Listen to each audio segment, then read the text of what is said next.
We've been playing with the ribbon stitches on the Pfaff Creative Icon. So there is 3 different kinds. There's single ribbon, there is double ribbon stitches with 2 ribbons, and now we are going to do the triple ribbon stitches. So just because they say ribbon stitches doesn't mean you have to use ribbon.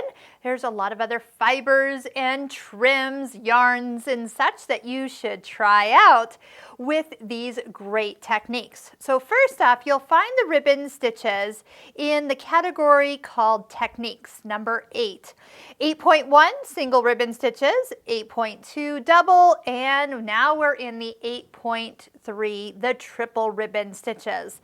Now, as you select them, you are going to notice that there's different ways that they connect. Some a little closer, some a little bit more suited for wider ribbons. So for example, always touch the question mark and then touch the stitch, and then you'll know which stitch would be right for the width of ribbon that you are using, so they don't get too kind of squished together there. There's also a way to find the videos in the machine of how to do these techniques.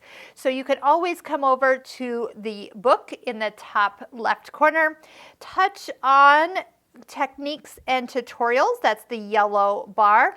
Go into Sewing Techniques and Exclusive Stitch Techniques. Here's where all the ribbon stitches are, along with all the other fun ones like the floating stitches, radiant stitches, lace, and stacking stitches.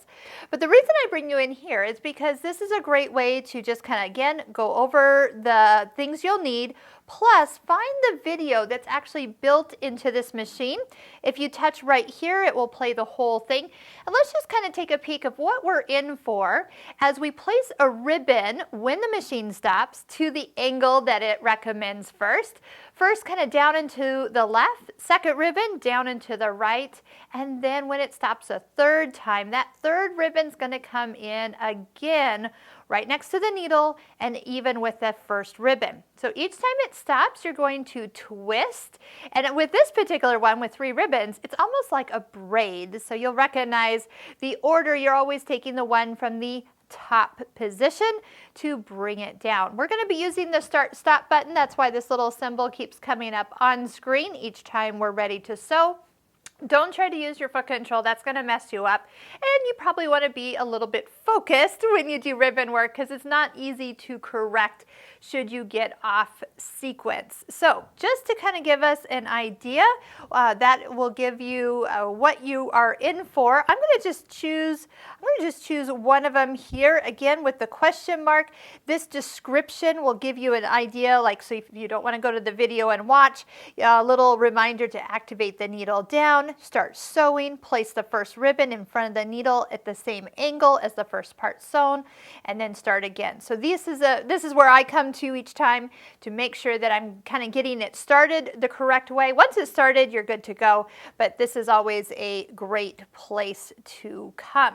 Now, we do have a lot of these stitches are featured in our Pfaff Stitching Cosmos online course. So here I did some of the double ribbon stitches, even on a curve. That was a little challenging there. But we go through so many different techniques and lots of different presser feet. So if this is intriguing to you, definitely check out the free videos you can watch in the description below this YouTube video. So far we've played with the radiant stitches, stacking stitches, single and double ribbon stitches, and now for the triple ones. So I've got the foot 2A on, and again, you kind of noticed in the video they had drawn a line.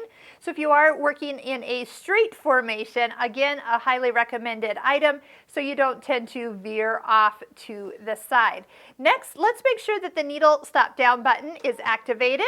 And so as we touch the start stop button on the front of your machine right up here, that you will be guided to place the ribbon in each time it stops. So right now there was just some stitching. You can kind of see it's kind of just angled from the top left, right down to the top lower left. That way you know which way that ribbon needs to come in to sit.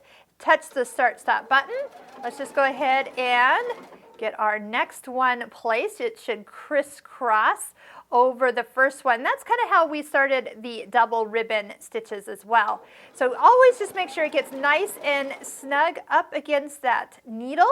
And here is our third one. So as we position it in, just get that snugged in there. And with this one, it doesn't matter so much the color of thread you are using, but this is the key. So obviously you'll always have 2 on one side, 1 on the other. Whichever one has the 2, you're going to kind of give it a little twist and slide it up to the needle, and it's pretty much parallel to the other one that's in that same direction. So let's just go ahead. We will stitch a couple of the twists.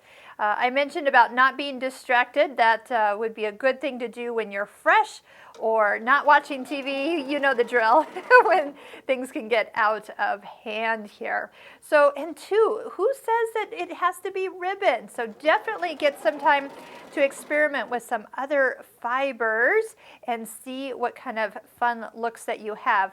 We've talked about doing a stitch book. A stitch book will guide you of how each of these actually turn out. So you're not having to test before you actually pick one to use. You can just refer to your stitch book as a wonderful reference and then know exactly which one would be best, and off you go. So we've got a great video in the link below in the description of how to make the ultimate stitch book, something that is highly recommended if you are going to take our Pfaff Stitching Cosmos online course. It's a great one. It's one of the free videos you can watch about that course. When you're ready to end it, let's just go ahead. I'm going to start the machine one more time while it's stitching. I'm going to reach up and touch the scissor button. So I'm going to push start and button and the scissor button really quick. I might actually be towards the end. I did catch it right there. I didn't know if I'd have a few more twists or if I was at the end of the sequence. But here it locked off that last one. Love, love, love the way that is turning out. And you kind of see now why it doesn't matter which color of thread you have. Maybe just something semi-neutral. A gray is always a good color. Creams are good. But you can see it barely even shows. I've got that hot pink in there. So I love what we are seeing here. I hope you'll try out all the stitches in your machine, plus all the other exclusive stitches in Menu 8 that Pfaff is known to really go above and beyond when it comes to creative stitches.